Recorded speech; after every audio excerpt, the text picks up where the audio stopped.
জাতীয় নাগরিক পার্টির এনসিপি শাপলা প্রতীক পাবে বলে জানিয়েছেন দলের দক্ষিণ অঞ্চলের মুখ্য সংগঠক হাসনাত আব্দুল্লাহ। আজ মঙ্গলবার তিনি এই মন্তব্য সামাজিক মাধ্যমে ভেরিফাইড ফেসবুকে পোস্ট দিয়েছেন। এদিকে নির্বাচন কমিশনের ইসি বিধিমালায় শাপলা প্রতীক না থাকায় এনসিপিকে তা দেওয়ার সুযোগ নেই বলে ফের জানিয়েছেন ইসির সিনিয়র সচিব আক্তার আহমেদ। এরপরেই মূলত এই পোস্ট দেন হাসনাত আব্দুল্লাহ। প্রতীক ইস্যুতে ইসির সঙ্গে দলটির একমত কোনো মতেই হচ্ছে না।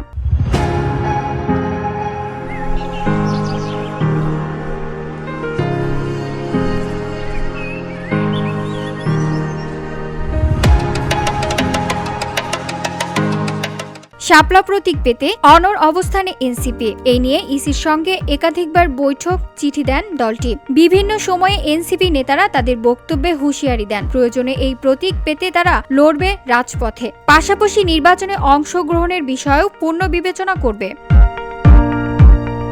বিপরীতে ইসি বারবার বলে আসছে, শাপলা তাদের বরাদ্দযোগ্য প্রতীকের তালিকায় না থাকায় এটি এনসিপিকে বরাদ্দ দেওয়া সম্ভব নয়। আর ইসি এখন এ ধরনের ফাইনাল বার্তা দিল দলটিকে। VOD Bangla news desk.